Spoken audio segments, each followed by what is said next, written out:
The Fantasy Edge with Richard Savill and Dennis Sosic.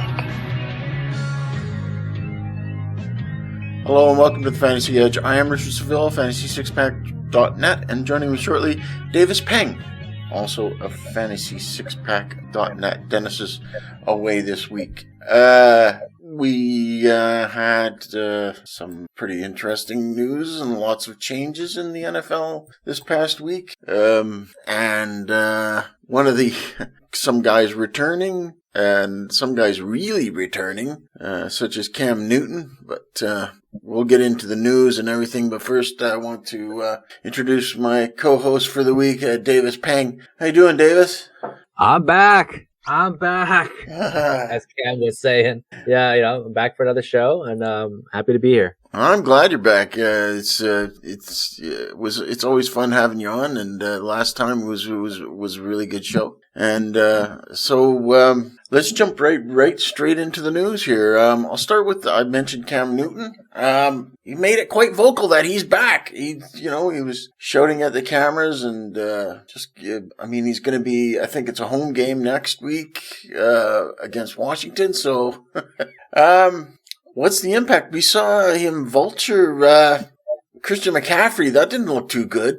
Oh God, yeah, that was painful. But you know what he does do is he motivates the team, right? There's photos of him already re-leading the Panthers team. He ran over one or two defenders. He's proven that he's still physical. So if anything, I think that just helps the team just have that winning mentality again. Yeah, and he does. He brings a lot of excitement. Of course, it's not the Ron Rivera offense anymore. That's what it was before he left. But there's no question that he's effective. And I don't think I don't know. Maybe it says a little bit more about Belichick and the way he wanted. I mean, Belichick speaks highly of him, but maybe he just didn't fit there.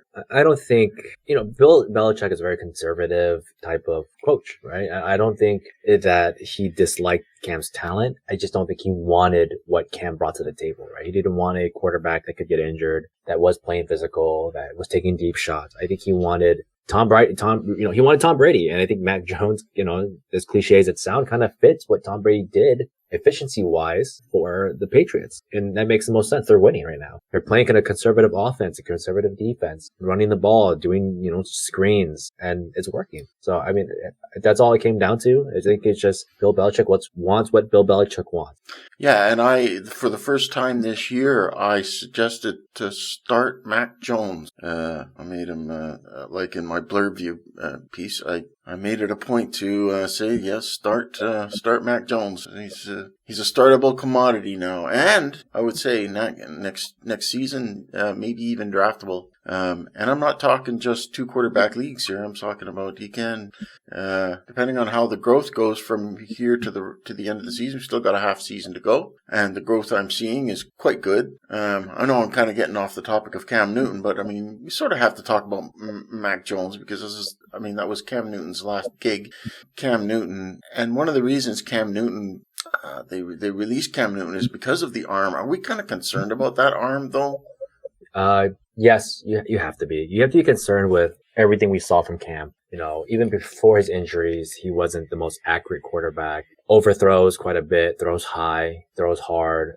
That's always going to be there. Now you have his shoulder injuries, his arm injuries. I don't trust him necessarily, but I wouldn't doubt that he performs at some point in time for fantasy relevancy and gives at least some life to the offense, because he can't be any worse than what Sam Darnold did at this point. This is true. And it's true and a half.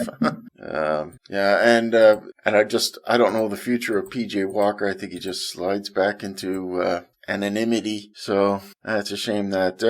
Other news, moving on. We'll talk a little bit more about Cam Newton later when we get into the waivers. But we'll continue on with the news. Aaron Jones, week to week with the MCL sprain. It didn't look too serious at the time. I mean, if it's the cart, then it's serious. But it was a no cart sprain situation week to week. It's kind of bad for owners because we're starting to get into the playoff chase, the fantasy playoff chase now. So, obviously, people who own AJ Dillon are just this is all right if Aaron Jones takes a break. I mean, I think the news says that he's going to be out for 1 to 2 weeks. I actually just wrote an article about it last night, not injury related, but more of trade targets. Mm-hmm. And I had prematurely, I said I think Aaron Jones is going to be out longer. Right. And the main reason I put in that was that, sure, MCL injuries, they linger. They said he'll be back in 1 to 2 weeks. But the Packers are up 4 games against the second place in their division. They're 8-2 right now. Yep. Do they need Aaron Jones back? Not right away. If I don't think there's any harm him being out. They don't need to rush him back. Aaron Jones is an injury-prone running back anyways. He always misses games from time to time. Every 4 to 5 games, takes a couple injuries, is gone. So why not, like let's say he comes back in 2 weeks and they're 10-2. I could see him sitting out for quite some time. Mm-hmm. Or at least having way less touches. Yeah, I kind of thought they were going to do that with the Bears, but the Bears aren't the same kind of contender level that the Packers are at. So, it's kind of funny. They don't need to rush him back, and it also gives some run to other matters, which we'll get into when we get into the waiver section. But not good for owners of, well, to be honest, Aaron Jones really hasn't gotten a lot of share over the past few weeks. If you look at his fantasy record, it hasn't been, really all that great. It really hasn't. And that was actually the second point I was going to get at is, he's already splitting. I mean, he's still getting around, 15 to 20-ish touches, but it's not what I think people wanted when they drafted, 6 overall. Yeah. He's only managed the top 10 3 times this season. He's only managed 3 top 10 finishes in fantasy. So it's not a big loss, but right now, the big back, I don't know. I think Derrick Henry has kind of caused every team wants that big back like Henry now. Because Henry's, I don't know, maybe it's just me. But it just seems like the big back is the in thing. So I mean, that's pretty much normal of the NFL for most of its time, right? Mm-hmm. The Fred Jacksons, those type of guys, Steven Jackson too, and all those guys. They were just big dudes that did well. Marshawn Lynch was a big guy. That makes sense, but the pass catching is always going to be relevant. I think we saw a lot of it this Sunday. I mean, Dearness Johnson had 7 receptions. Darrell Williams had 7 or 10 receptions. Like, even Devin Singletary gets receptions. I still think a lot of that dualness is there. Yeah. It just depends on the team. Mm-hmm. And Aaron Jones, even before he took an injury, had a few receptions and was actually looking to have a solid game that day, actually. And he is, to be fair, Aaron Jones is a pretty physical runner. I mean, he's not just he's no lightweight scat back type thing.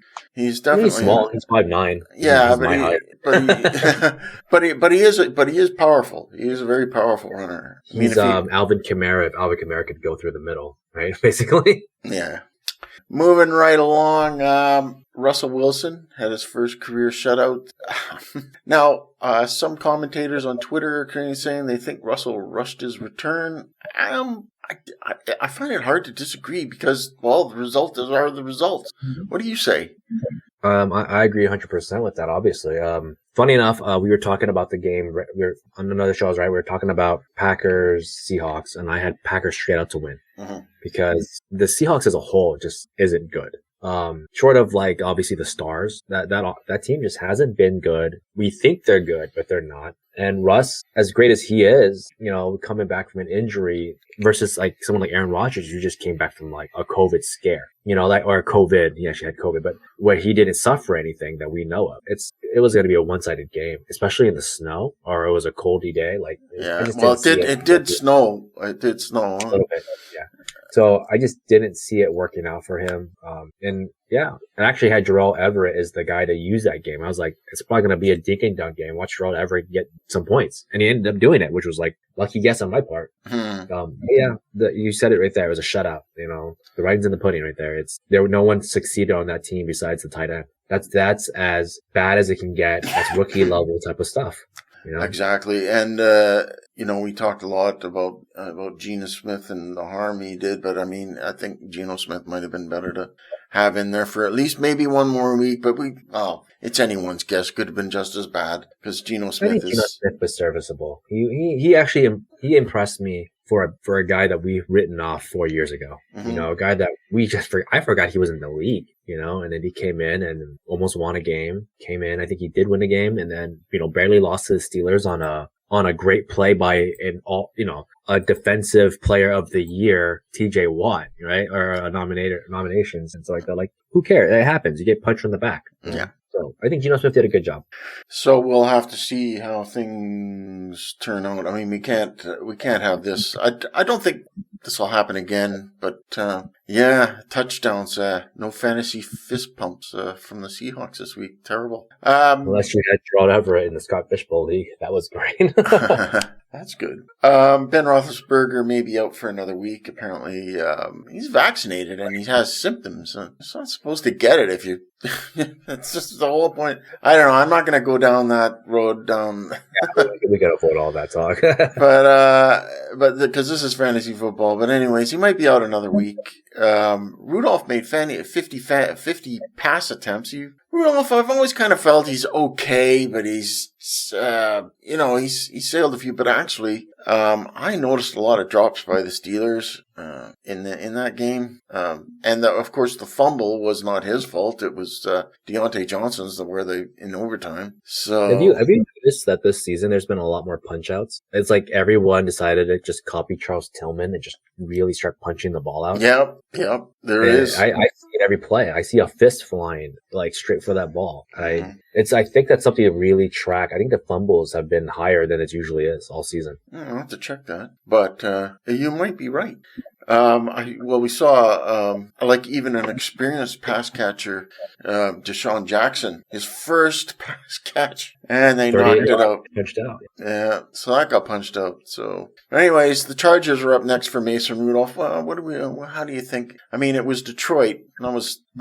Every NFL team is difficult, but they're coming off this tie, but now they face the Chargers. Are we okay with this matchup for everybody? Is everybody fine again? No, I want nothing about it. I mean, besides Najee and Deontay Johnson, there's not much to like, right? I don't want James Washington. I forgot who the other receiver they had. I don't want any of those guys. Just, if I have Deontay Johnson. Ray McLeod. Oh yeah, Ray McLeod. So short of Deontay Johnson, I don't even think I want Pat Freiermuth. I think Najee and those two that's it. That's all. I think that's what you're going to have to settle with. Because Mason Rudolph has never, at least in my book, never shown to be a good backup. I'd rather have Colt McCoy or Geno Smith at this point, or Jacoby Brissett. All these other backups look better than Mason Rudolph in the last 3 years. Kind of reminds me of Drew Stanton, a guy that never really stood out as a backup. Oh, I remember him. Yeah. I remember him. Well, he wasn't bad as a backup. I didn't segue this properly because we have to talk about DK Metcalf. He doesn't get a suspension for that punch near the end of the game against the Packers, so everything's all good. Whether fines will come out, we'll have to see, but no suspension. So you can breathe a sigh of relief, you Metcalf owners, and hopefully he has a better game. I don't know exactly who he's playing next week. I'll have to look that up just to find out here quickly. Are you going to beat me to it about who he plays? No, you're not, because I've got it right here. They do. They play the Cardinals. But you never know. But Kyler Murray might be back. It could open up Russell Wilson, but we'll have to see. Definitely one of the games of the week for sure. I think you have to play DK. Let's be real. Like, Geno Smith played well with DK. Russell Wilson will play well with DK. Oh, yeah. DK is athletically probably a top 20 specimen in the league, right? Athletically, just maybe not talent-wise across, but he's a guy that can put up 2 touchdowns if he needs to, or 1 touchdown for 70 yards. So you play him. I don't think there's even, let me think about this. Would you rather have DK Metcalf with a Geno Smith / Hurt Russell, or would you rather have, Kalen, Raymond from the Detroit Lions, or even Deontay Johnson with Mason Rudolph, right? Like, I don't think I want those guys over DK Metcalf. it's an easy answer if you're talking about Khalif Raymond. Not so easy if you're talking about Deontay Johnson. That's a good question. I think you're right. I think it's Metcalf over Deontay. Like someone that's threatening to always score a touchdown. I think that's hard to beat that. Yeah, it is. Well, Deontay can score too, but I don't know. It's hard to say, but yeah, Metcalf over Deontay. It's a close one, but I take DK Metcalf and of course Khalif Raymond. Well, Chase Young out for the season, the main pass rusher for the Washington football team, and so that'll, if Cam Newton starts, he doesn't have to worry about him. I mean, he's a big part. We don't often talk about DSTs, but Washington, if Chase Young was playing and Cam Newton was in, I mean, you could start the Washington DST, but with Chase Young out, I know one player doesn't make a DST, but he's pretty prominent. Big loss. Yeah. It's a huge loss. I don't think I would have started them, depending who it is, because I feel like the secondary has just been bad for that team. The linebacker, all the way to safeties. You know, they had Bob McCain and et cetera. Those guys aren't good. Speaking as a Dolphins fan, Bob McCain is not good. So, I would never have really started the Washington defense, but Chase Young's injury is a problem because he probably, I don't know his stat line straight out, but I'm sure he puts at the top level of pressures, hits. He probably requires a double team, things like that. And now that he's out for the season, which is sad due to ACL tear, he might not come back.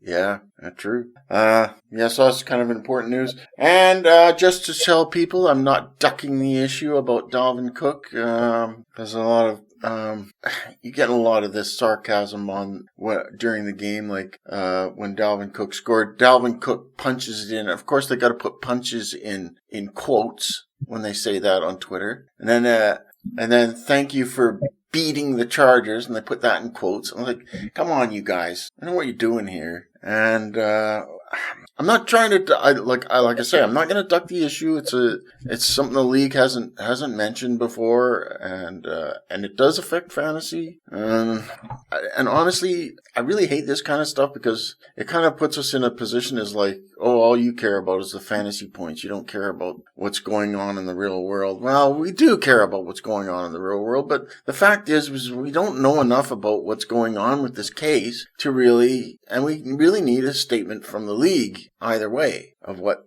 they think about it, and then we can talk about it then. From our point of view, yes, it looked bad from the case things, but we don't. I mean, I really don't know, and it's not my place in fantasy to go there. I don't know how you feel about all this, but I think you hit it correctly, right? We don't want to ignore what's going on, and we don't want to take sides. We just want to know what the facts are.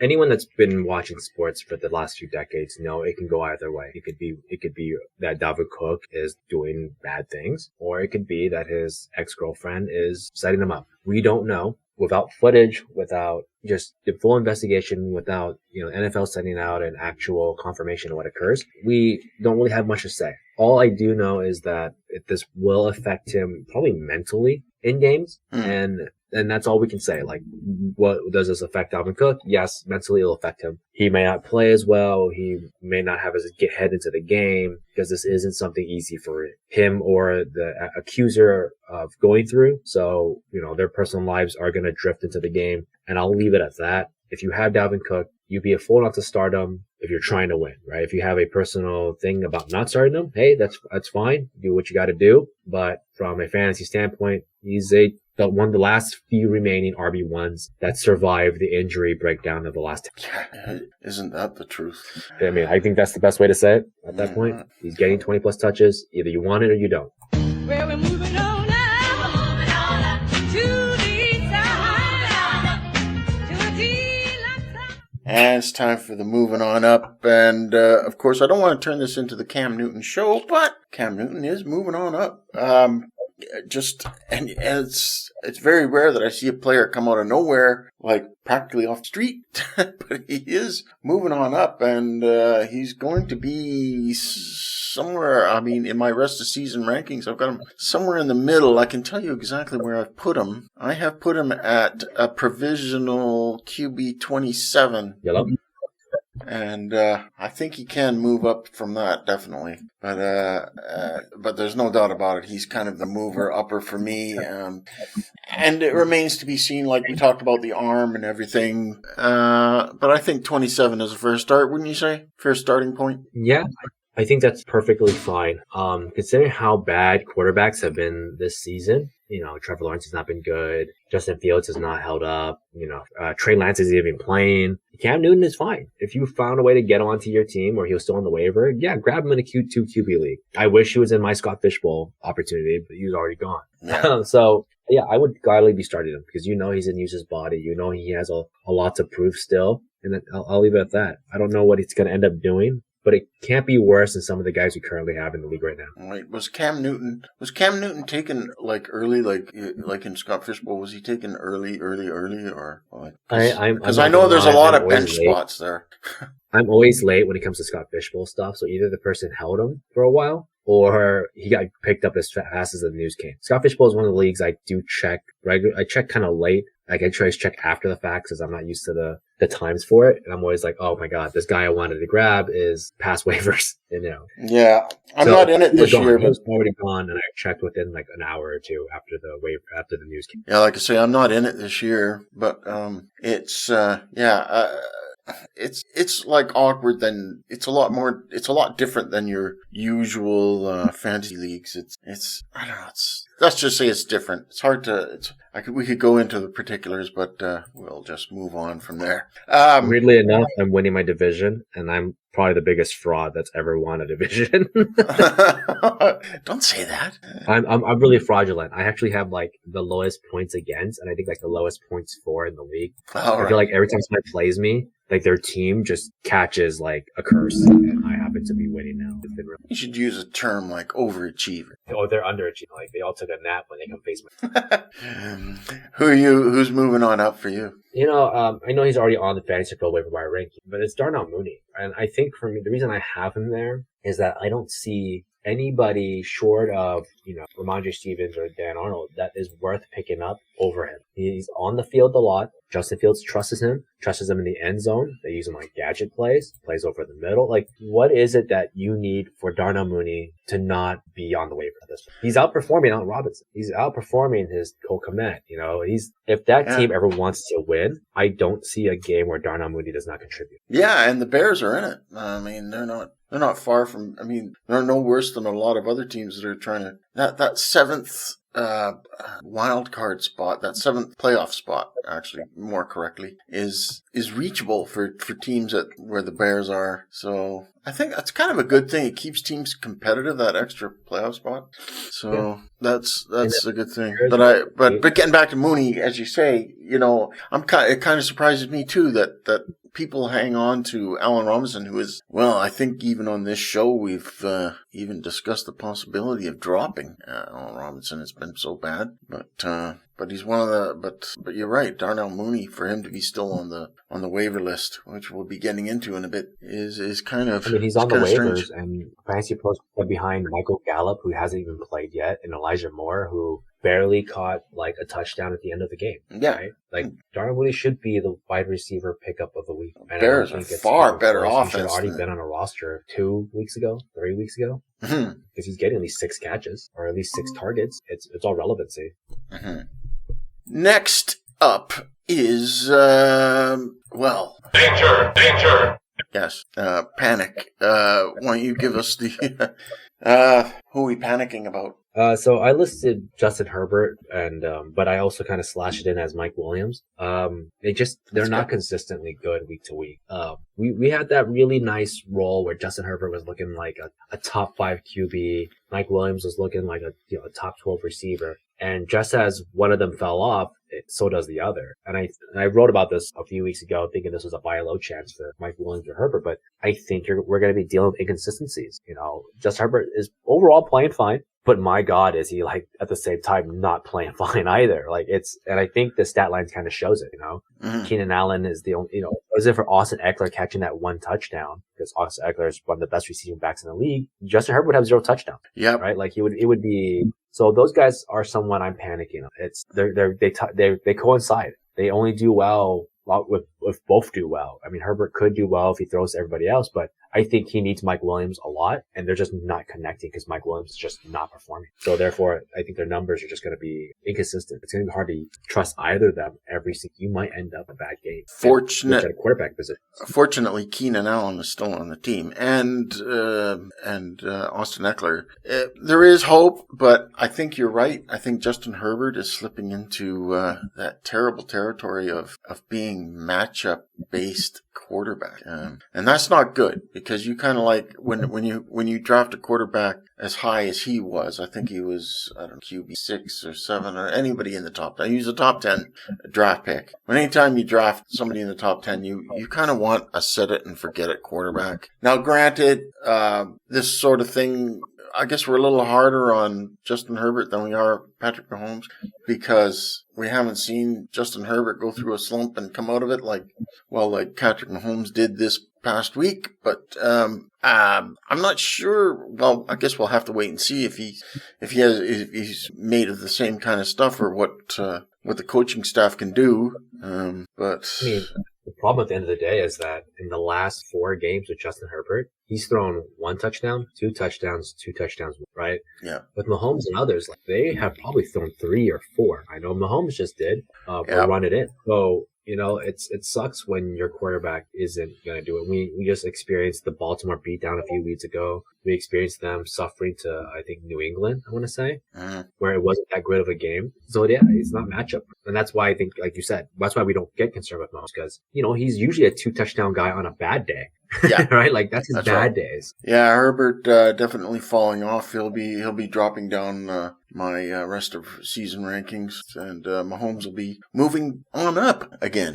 So it's good to see Mahomes back on the side note. My panic player of concern is Emmanuel Sanders of the Buffalo Bills. I think a lot of people now I know he's a WR3 and you don't play him every week, but the results week in, week out, he had that 1 week where he had 4 targets against Miami and he didn't catch a single thing. And then at Jacksonville, he was okay. He got 65 yards and, things looked, but, there's been no touchdown since week 5 against Kansas City, and I think that's kind of what you're hoping with him. But again, this past week, 27 receiving yards, and they did a gadget with him for 24 yards, a rushing gadget play, RPO thing. And so he still ended up as in half PPR, he's WR42. So he's generally speaking, he should be up inside the top 30, but kind of a little bit panicking on him. Not droppable yet, but he's in the panic zone for me. I agree with you 100% on that one.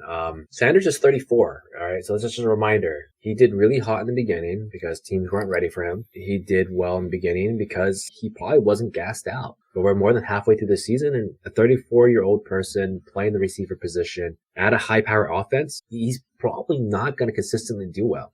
So I would say this is a matchup-based kind of thing, and even then, you're just kind of hoping, right? Because you still got Dawson Knox, you still got Cole Beasley, you still got Gabriel Davis who had a game. You have Devin Singletary and Zach Moss who catch a lot of passes. Like how does Sanders eat? And it's on the whims of Josh Allen, right? Like that's it. Like and I didn't even include Stephon Diggs. Yeah, I don't have to. So Diggs has kind of been up and down too, to be fair. But I mean, you still have a lot of trust in Stephon Diggs, even though he's been up and down this year.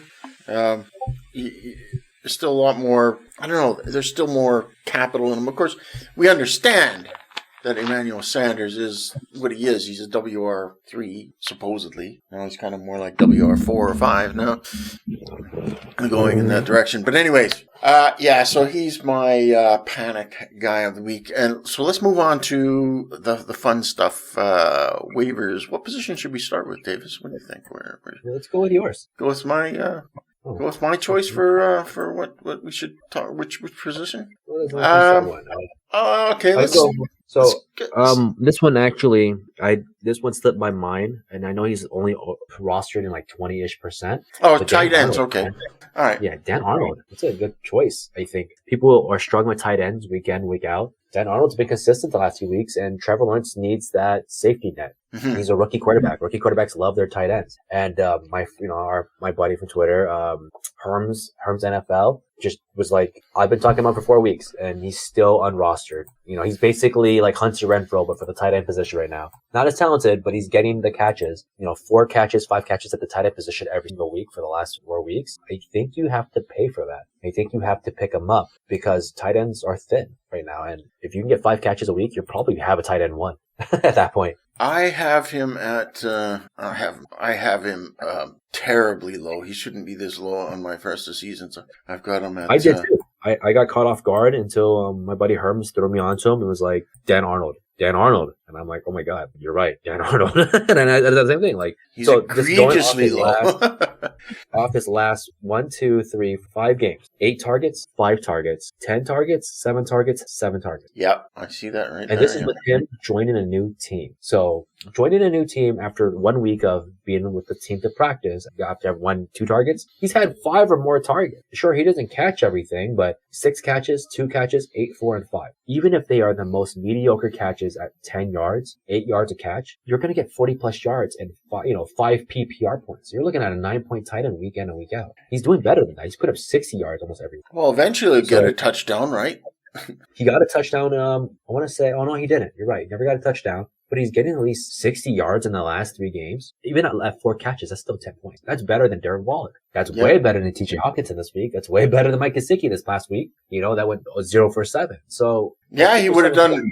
He would have done right on par with Mark Andrews this week. Mark Andrews scored, so that makes a difference. He would have outdone Darren Waller. Darren Waller, he only had 8 points. Go get Dan Arnold. I mean, that's as simple as that. He's the guy. I think you're absolutely right there. And also, not to mention, the 5 of his last 6 games have been over 60 yards. So yeah, it's been great. Like think a little. One game was under 60, but 4 out of 5 straight games. Before 4 out of 5 games in his last 5 games are 60 plus yards. I don't think I have any tight end right now that has done that. Besides, the elite. And even then, I know Travis Kelce put up a dud or 2 something. He put up 2 duds. Yeah. So, yeah, Mark Andrews is he's actually all right because I don't know, but George Kittle coming back, he came back in a big way, and he's playing tonight to see how that goes. They'll be starting that game very shortly. But anyways, more on the tight ends. Let's take a look at the rest of the list here. Logan Thomas as a tight end too. He's coming back. How do you feel about him? I think. Definitely, he should be owned. I'm not sure why he's at least in an IR slot. He needs to be rostered, right? He got paid out. A tight end who gets paid is a guy that has to be, Jonnu Smith, Hunter Henry, all these guys. You roster Logan Thomas. You hope that he comes back. He can't be worse than Ricky Seals-Jones.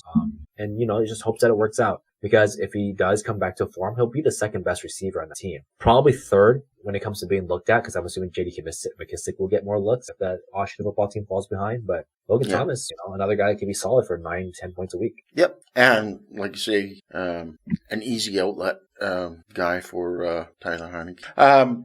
We have just filling out the rest. Tyler Conklin, a big week, but you can take him, but you kind of hope for a touchdown with him. Really? He's the 4th target, 5th target on the team. And I think it's Thomas or Arnold or bust at that point out of those 3. Yeah. I don't like Conklin weekly because, Adam Thielen steals your touchdowns. Dalvin Cook takes your touchdowns. Yeah. KJ Osborne might perform. Justin Jefferson will perform for sure. So, I mean, how does Conklin eat, man? You need someone to get hurt, basically. Yeah, but he, the 2 touchdowns, but, 11 yards. You got to look at that. You got to look at those yardage. And, and if you're in PPR, of course, those catch looks. Just rounding out the rest, we'll just do a yes or no for the 4, 5s, and 6s here. Cole Comet is a yes for me. He's a no for me. He's a no. Justin Fields doesn't throw enough, I don't think. At least in my opinion, he doesn't throw enough passes. So I just don't trust Justin Fields. Therefore, I don't trust anybody outside of Darnold. Gerald Everett is a no for me, unfortunately. He's a no for me. He was a yes for me coming into the season. He had one big game right now, and that's where I leave it at. just that one big game. CJ Uzuma, kind of a maybe, sort of fence. I'm a yes or no. I'm leaning no. I feel the same way, but he's leaning yes. I like CJ Uzuma just because he's a red zone look. Okay. You know for sure that Joe Burrow's looking his way in the red zone. Okay. But that's it. Like, you're not trusting him to get 70 yards, 7 catches. You're looking at him as a Jared Cook kind of guy. Oh, he happened to catch a touchdown in like 2 receptions. And that is kind of what CJ Uzuma's stat lines are. Okay. But I would think for Gerald Everett for sure. Yeah. Or Comet. Or, I favorite. I know for you, no, but for me, yes. Yes, continue. And just to remind people, these are the Fantasy Pros waiver rankings that just came out. These are the early, just hot off the presses, waiver rankings, that come out on Monday from Fantasy Pros. So we're just, critiquing them, seeing what they're up to and seeing who they think is the best pickups in each respective position. So we're moving along to let's see. You did the tight ends. I'm gonna let's go for the wide receivers first before we'll go into the other bits. The big list. Wide receivers is always a long list. Topping the list is Michael Gallup. I'm not. And, I actually prefer your choice of Darnold Mooney for WR1 in this list. Gallup he's okay, but Cedric Wilson has established himself as a bit of a playmaker on the Cowboys. And so now Gallup is sort of like a WR3A and Cedric Wilson is kind of the WR3B on the team. So I don't see them just, giving everything to Gallup and taking away, although from what I saw in the game, it looked like Prescott was trying to get the ball to Gallup, but I don't know. Do you think Fantasy Pros putting Gallup at WR1? Do you think that's justified? I think it's excessive for sure. For a guy that's coming off an injury, for a guy that was already playing as the wide receiver 3 behind 2 receivers, a tight end, and a running back. People think he's the third option. He's not. It's Dalton Schultz or Zeke or Tony Pollard, whoever's going to be the run. There's 4 guys that are ahead of him in pecking order. Yeah. I will say the one thing that does scare me now, and this is the only bump that Gallup gets. Amari Cooper has not been performing. I don't know if it's because of the injury. I don't know if it's because of lack of chemistry or whatever it may have been. But Cooper hasn't had a good game with Dak since week 1? Yeah. Right? Since week 1, I want to say, because this other good game wasn't with Dak, it was with Cooper Rush. So 88 is the guy. Yeah. So I will say I'm a little afraid that maybe Gallup has a chance to move forward because Amari Cooper is not panning out but even then, still got Dalton Schultz, still got Zeke, still got CeeDee Lamb, who are dominating the receptions. Zeke's a little bit off at the moment, but when they need it, Zeke will get those 5 receptions. Dalton Schultz will get those 7 targets. So I don't think Michael Gallup should be at this high. It doesn't make much sense. He's at 3. I think he should be the wide receiver 3 because you're hoping for picking up gold off the waiver. That's right. And you're not picking guys up off the waiver wire for stashing at this point, like, as much. You're picking guys up off the waiver wire they can start right away at this point in the season. Granted, earlier in the season, like in September, you can pick up and stash guys for, but the time for speculating on things is a little bit behind us now. You're picking up for matchups at this point. You're picking up for, I'm going to use, Michael Gallup because he's playing Kansas City 1 week or something like that. So I give it a few weeks. I think he could be relevant, but I don't know. There's a lot of mouths to feed. Can you believe Robbie Anderson? They've got him at a WR4 in their rankings. I'm actually really in disagreement with this. I think he should be where Deshaun Jackson. Again, Kendrick Bourne should actually be a lot higher in comparison to some of these guys on this list because Kendrick Bourne has actually had relevancy. And anyways, but yeah, as you said, there's no reason Robbie Anderson should be this high. I don't even know why he's rostered in 70% of leagues. I can't believe it either. He shouldn't be. I mean, he's got 30% target to catch ratio. And the inflatable guy at the car outside the car wash has a better chance of catching a ball.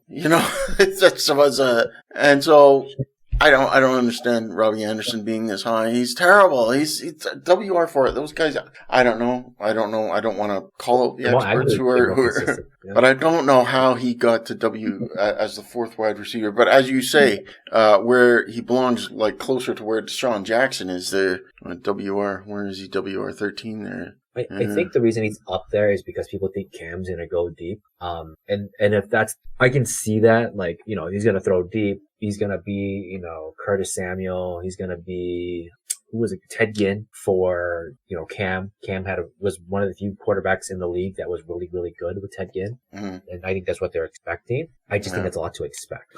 It could be different, maybe, with Cam Newton, but you're right. 70% leagues. Let's do a yes/no for the rest of the list. We got WR2 Elijah Moore for the Jets. I'll say leaning yes. I won't give a full yes, but I'm sort of halfway in between full yes and I just wrote about leaning yes. I just wrote about him as a sell high. I don't trust Mike White, but he's a no for me. I feel he's just a no. I don't think Zach Wilson's good right now. And that scares me. I can't imagine starting him in the flex with all these other names that we see here. I'd rather start Dan Arnold. 3 and 4, Mooney and Anderson, we've talked about. WR5, Jamal Agnew is a yes for me. He's a yes for me, depending on how deep your league is. Yeah. Brian Edwards, definitely yes. Coming to the preseason, I was really high on him. I would rather have him. I would have Agnew over him. Brian Edwards is someone I'm only using in the deepest of leagues. Will Fuller, leaning no. He's a yes for me if you have an IR stash. If you don't have an IR stash, and because he's going to be. He's on this list because he's going to be coming out pretty soon. Traquan Smith. Decent. We got 8 and 9. Traquan Smith, a pair of Saints. No. No Saints at all.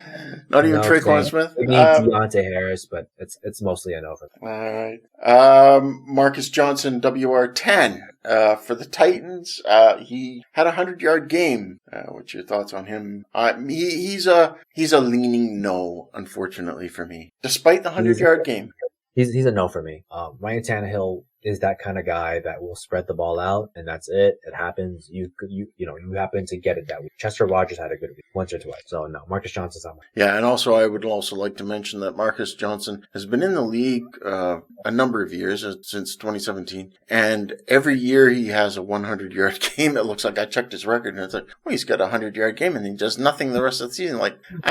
Not just nothing. Literally practically zero. For the rest of his games in the season. I don't know where he comes from once a year, but he's never reached 300 yards in a season. No, but he's had a 100-yard game, 100-yard game. He's Walmart Eddie Royal. That's a good way to put it, right? Eddie Royal. Mentioning Eddie Royal, that'll make Joe Bond happy. So I think Eddie Royal's from Virginia Tech. So, yeah. So, anyways, moving right along. I'm on Ross St. Brown is a no for me. Detroit, no for me. He's a deep league play. If you're playing 2 flexes and you're desperate, I would say he's a yes because he gets targets. And at that point, that could be anything. That could be 60 yards and 4 catches. That's 10 points if you're in a PR league. So he's a leaning yes, but I would have him over a lot of these Saints. I'd have him over Marcus Johnson. He's had some okay. I think he's already breached 300 yards, something that Marcus Johnson's never done yet. Fair. Moving on to WR12, Kendrick Bourne of the Patriots. I'm okay with, if you want to pick him up, I'm okay with him being picked up. He's kind of a stream wide receiver, bit of a coin flip for most games because he's, you got Nelson Aguilar in there and Jacoby Myers there, so and he's a coin flip. You can pick him up and start him like on as a buy fill. I agree with you. Kendrick Bourne's exactly that. Kendrick Bourne's is a Bill Belichick kind of guy, right? He's had 4 games where he's breached 10 points, or actually 14 or higher. So, and this is non-PPR either, I believe. So you play him if you're desperate. And I think that you leave it at that. That's it. He's made some good plays this season. Deshaun Jackson, no. No. That's hard now. Deandra Carter, I don't even know who he is. Funny, when I saw the name Deandra Carter, I thought it was the fullback Carter. We've got to find out who is Deandra Carter. He's from Washington football team. I don't want him. Yeah, I'd say no too. If I haven't heard about him, he must have done something last week, so to get on that list. He got 3 catches for 56 yards and 1 touchdown. All right. James Washington, yes. In the similar vein to Kendrick Bourne as a stream. Mainly because there's so many receivers out for the and this goes the same for who follows up, and I can actually put them in the same package as Ray McLeod. But I would prefer, if you want to choose one of the two to start as a buy fill, I would take Washington if you want. I agree that you have to be really desperate to start these guys, James Washington, but you have to be really desperate. Other than that, I don't want them. I would rather start looking elsewhere. I think the other positions have a better odds of putting up points. Big Ben's not good. This was 2015 Big Ben. I'd be all about it. Oh yeah, exactly. We'll save the best for last, shall we? We'll go to the quarterbacks of the waiver rankings. We have, they've got QB1 is Justin Fields. We're still in, buy fill territory. I'm just going to tell people who the bye week this week are for week 11 is the Rams and Broncos are off this week. So if you need to fill in for, Bridgewater or, Matthew Stafford, there's Justin Fields, QB1. At the top, who I'd put at the top? I put Mac Jones, who's at number 4. I agree with you. I would put Mac Jones up there too. 2 touchdowns, low yardages, but that's fine. He gets 2 touchdowns. He's playing efficient football, very minimal picks. Yep. Yeah. He's well coached, obviously. So, I think Bill Belichick's pet project is coming along, actually. Really showing good stuff. So, but Justin Fields, he's okay. But his trajectory of growth is a little different from Mac Jones. I don't know how do you compare their growth? I don't trust Fields. He doesn't throw the ball enough for me to ever want to start him. I would rather have Tua if Tua's healthy. All right. And Tua is number 2. He's kind of a no for me, mainly because of injury problems lately. So I don't know if you're again, we're at the point in the season where you're not really stashing people as much. I mean, at this point, if you're looking at quarterback, you're probably pretty much just going to use any of these guys anyways. Daniel Jones has been fine. Jimmy G's efficient too. I would rather take the bottom 3 than the top because they're not injured. They're coming in, they're playing, they're putting up decent points when they do. Justin Fields and Tua are not guys that are consistently going to be on the field, or if they are, they're not performing well. Yeah, I think you could almost, as you say, put 4, 5, and 6 as the 1, 2, 3, as you say. I think Justin Fields' stats for passing. He's broken 200 yards twice, and one of them is 290 yards, the other one's 209. Everything else is 111, 68, 175. With either 0 to 1 touchdown. Because he's never thrown 2. He runs the ball. That's fun to watch. He's never had a 2 touchdown throw? All right, okay. I believe if it. he rushes the ball and he gets it, but he's only rushed the ball for a touchdown, I think, twice. So, and none of it was in the recent weeks. Only 1 in recent weeks, and then the rest was in week 1. So you have 1 in week 1, 1 in week 8 when he rushed the ball. So every game he has less than 1 or less touchdowns. But he has a pick almost in every single game he's played. But I will say, in his last 2 games before the bye week, he finished both times in the top 10. Again, it's the rushing yardage is nice. Yes, that's what's getting him that's what's getting him in there, as you say. Okay, on to the good stuff now. I guess we pretty much quarterbacks on the waiver wires. It's not really something you jump for. What you really jump for are the running backs and wide receivers, and we left the best for last. And RB1, I think correctly, you're trying to spend your fab what you have left on Ramondre Stevenson. No question about it. Harris is Deontay Harris, still in the protocol. But Stevenson, definitely the guy to own. Yes.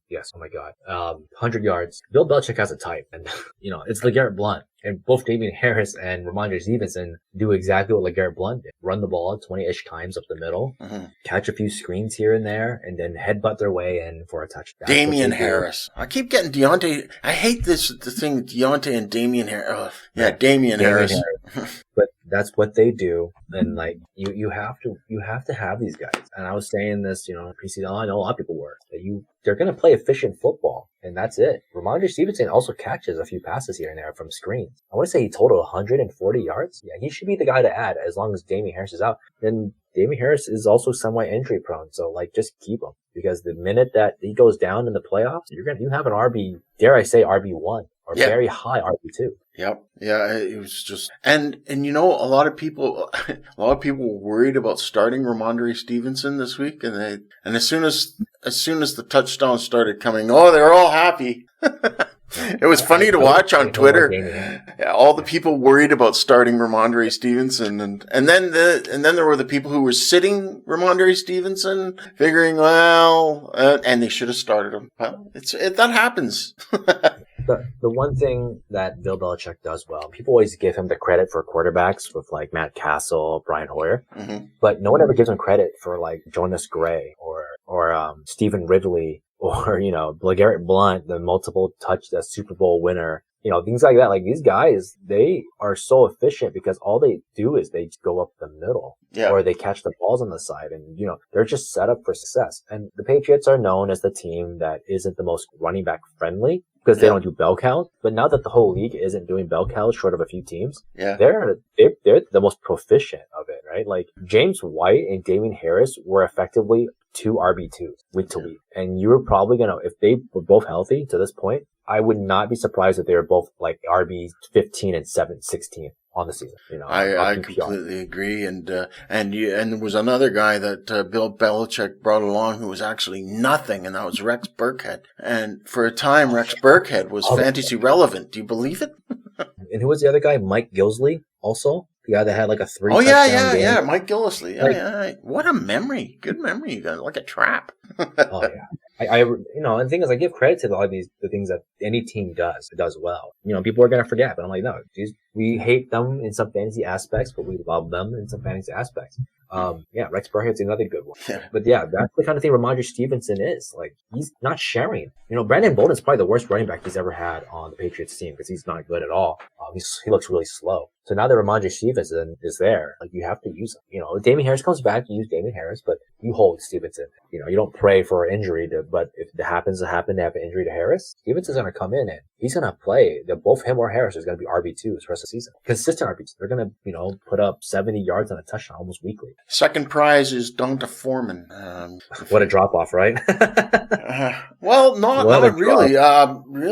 Donda Foreman is, it is a drop off, no doubt, but, he's definitely a guy that, he had more targets and receptions and yardage than A.J. Brown this weekend. What is that?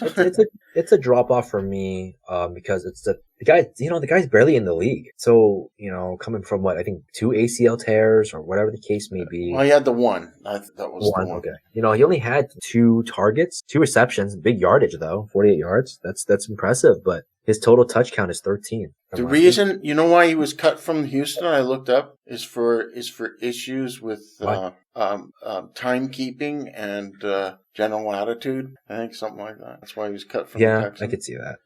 He definitely wasn't getting the love that he was a guy that came into the league with a lot of people who had aspirations for him. It didn't work out due to injuries. Yeah, I know he had the ACL tear, but he also had other injuries too. And he did. But he's come back and did all, like, okay, something like attitude can be fixed. Once you realize that, hey, this league just doesn't tolerate this stuff, you're out if you're not doing it. So he probably got the wake up call, which is fine. But he's definitely outplaying Adrian Peterson. You could argue that that's not too hard, being Adrian Peterson, being 36. Yeah. But he's definitely growing into the role, and people have noticed.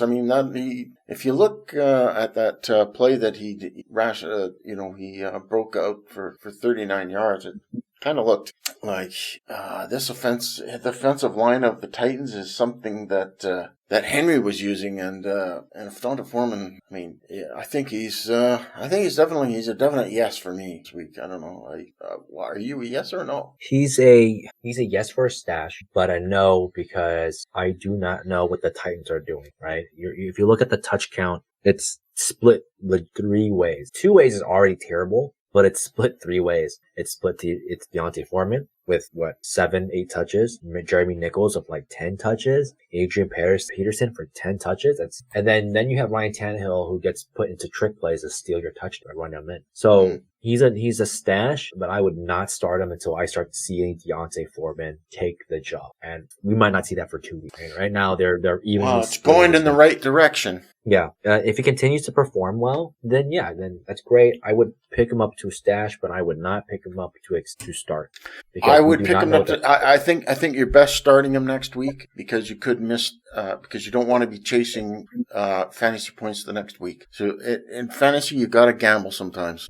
And at this time of the season, so. That's fair. Like, I don't disagree with that at all. But for me, I'm just going to hold him and hope. He's going against the Texans, so maybe that might be the game. He can go out there and rip a monster. Mm-hmm. But it's definitely scary to me knowing that the touches are split 3 ways right now.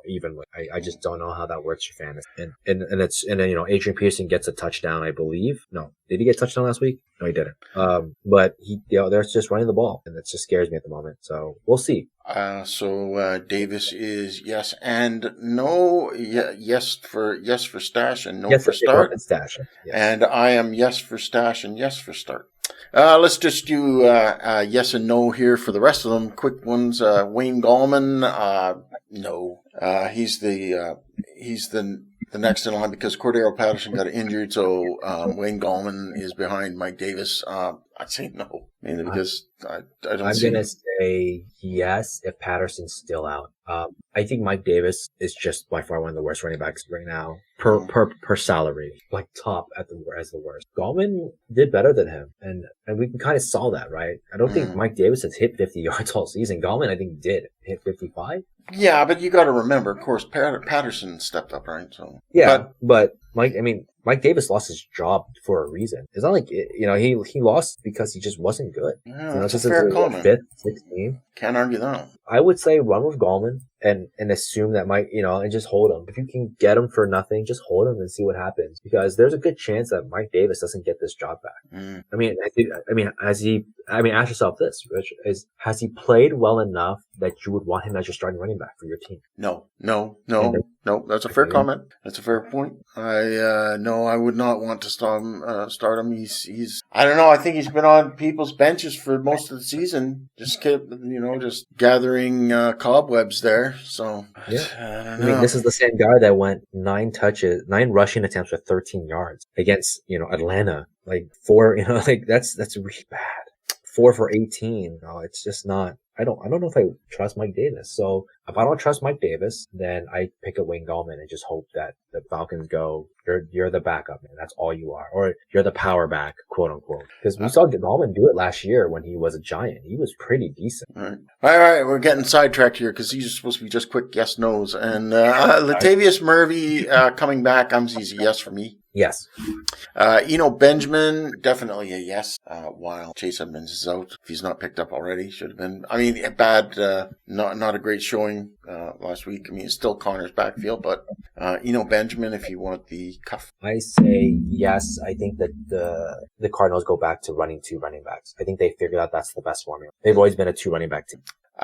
Ty Johnson, too volatile for me. I'm going to say you don't need to rush. I agree. You don't have to rush to get him, but if you're desperate, I would pick him up because he does kind of get some targets here and there. You're looking at, 5 targets a game kind of thing, 4 targets, 3 targets. So yeah, pick him up for fun and just hope that he gets a few catches because, 8 points is 8 points. Yeah. Matt Breda, I think they're just giving him, I don't know why he's even on this list. I think they were just giving Matt Breda some run because the game was out of reach and, he's at RB7. So, he's a no. He's a hard no, yeah. A hard no, yeah. Okay, finally, now we're getting into, we've kind of extended our show a little bit late, but that's okay. We're having fun. We're confident. Yeah, we're all caught up with the waivers. So remember, people, that if you go to the site, Fantasy Six Pack, and you go to the webpage that hosts on, I'll put this list so you can check out the list for your waiver pickups on see what you get on Christmas morning, Wednesday morning. I got to drop somebody. Davis, we got to drop somebody, and I'm dropping T.Y. Hilton. 5 targets, only hauled in 1 catch. I mean, this is, we talk about the old receivers. He's over 33, I think, going on 34. So I think that's it for Hilton. No need to keep him stashed or even bother starting him. It's cut the tie there if you need to pick up. Yeah, I don't disagree with that at all. He's already been injured twice or 3 times this season. I mean, what can you do with them? Yeah. Absolutely no use. Who are you going to drop to make space? Jarvis Landry is, and I just wrote about trade targets for buy and low a few weeks ago, but it's not there. Baker Mayfield's not good. Case Keenum's not good. Jarvis Landry has a little bit of the drop issues. I'm not getting hyper targeted. He's only got 5 targets in the last 2 games. Not even breaking 30 yards. It's gross. It's not even good in PPR. There's running backs catching more receptions and yardage. Ty Johnson's doing better than him. I would drop Jarvis, and you might get 1 or 2 big games and you're going to kick yourself, but believe me, the other 7 games he's not going to perform. You're going to be glad you didn't. Yeah. He's just a big name player, and I love him to death. He's not that good. I'd rather have Donovan Peoples-Jones. I really would. I know wide receivers we listed. I would rather have Will Fuller and up. Okay, that's all right. Yeah, all these guys. Spec ads. We're gonna go really deep here. These are guys that are not on the board. But so these are the off-board players, and I loved yours, man. Go for it. I thought yours was really interesting. I had no idea thinking about this. I'd pick up Patrick Taylor. Because now, if anything happens to A.J. Dillon, you've got Patrick Taylor. But, we don't know for injuries, but you never know we'll have to see how he mixes in, and we don't know exactly how long, because as you said earlier, Davis, about during the news that Aaron Jones, there's no rush to get him back. Maybe Patrick Taylor carves out a little role in his absence. But he's kind of a risky start right away out the box. But I think if you got room in your roster and you didn't get the guy you wanted in your in the waivers, pick up Patrick Taylor. Why not? And then he's an undrafted it's undrafted guy. It's a fun story. Everyone loves their undrafted players, right? So, I do, yeah. And in real life and in fantasy. So James Robinson's an undrafted guy. So I thought it was interesting. I actually didn't know who this was. I had to look it up, and I was like, man, that's actually kind of a funny pickup. I'd be interested for that. There's a lot of injuries this season, so why not? My spec ad is Albert Wilson. Currently on the depth chart as the wide receiver 3 for the Miami Dolphins. Had a decent game on 5 targets last week against the Ravens. Was against the Ravens? It was against the Ravens. He's playing better than Preston Williams. If Will Fuller has a setback, which Will Fuller usually does, Devontae Parker's still IR'd. It's going to be Jalen Waddle, then Albert Wilson, and Matt Collins. Matt Collins doesn't get the same amount of targets that Albert Wilson. And now Albert Wilson's explosive. He's in for gadget plays. He goes over the middle. He makes people miss. Before he took an injury and then went on COVID for the COVID leave, that guy was a really big deal. And the Dolphins paid a lot of money to grab this unknown receiver from Kansas City. And we saw a little bit of that last Thursday. So Albert Wilson's my guy. If you're in a deep league and you're like, oh my God, I need to get somebody, and you don't want to use Ray McCloud because you don't think he's touching the ball at all, and injuries are still a factor for other teams, Albert Wilson's my addition. I think he's someone that can get 4 or 5 catches and do something spectacular on the field and get you maybe 80 yards. I like that pick, and he's okay. Yes. Granted, if you're gonna, it's a case of chasing the points. I get it, but Jets next week. You gotta look at that, as you say. It's injuries, opportunity. Preston Williams isn't good. Devontae Parker, Will Fuller is right. Like, it can't always be Mike Gesicki. It can't always be Jalen Waddle. We know it's not Myles Gaskin. So Albert Wilson is going to be on the field. They might get him the ball. Yep. He's still good. He's 29. I could think of worse guys. And so we come to the end of another thrilling episode of the Fantasy Edge. I want to thank everyone for joining us and sticking it out with us for this long. And but it was a good waiver week. Last week wasn't so great in the waivers, but this week a little bit better. Davis, tell the folks what article you do on Fantasy Six Pack and what day it comes out? I do the trade targets for Fantasy Six Pack, and it comes out Monday. I try to get all of it done as fast as I can on Sundays or Monday mornings. So it comes out Monday mornings to Monday afternoons until we get to trade deadlines. All right. When is the trade deadline, by the way, for most leagues? I don't say league-to-league basis, but might be week 13. Well, All right, okay. week 13. Might be week 13. Yeah, I kind of forget what it is. Yeah, it's usually I think 12 or 13 because I'm a bit confused because we got the extra week this year. I think it's either week 13 or 14 due to the extra, something like that. So I'm still working on those for a little bit longer, and usually we try to put one extra one out there just in case some leagues are a little bit different, because not every league has a trade deadline. And of course, I do the rest of the season rankings that comes out on Thursday, and of course, don't forget to check out the Blurb View, it's the weekend preview with all the games, players, announcers, just jam packed with tons of information for your weekend starts for week 11. Davis, great to have you back, man. We'll have to do it again. We'll see how how things go. But Dennis is our honorable backup for he always does a great job when Dennis can't go. So thanks a lot, man. It's always a pleasure. I love writing for the team, and if you guys ever need a backup, just put me in. I'll be the Patrick Taylor of this group. Cool. All right. See you.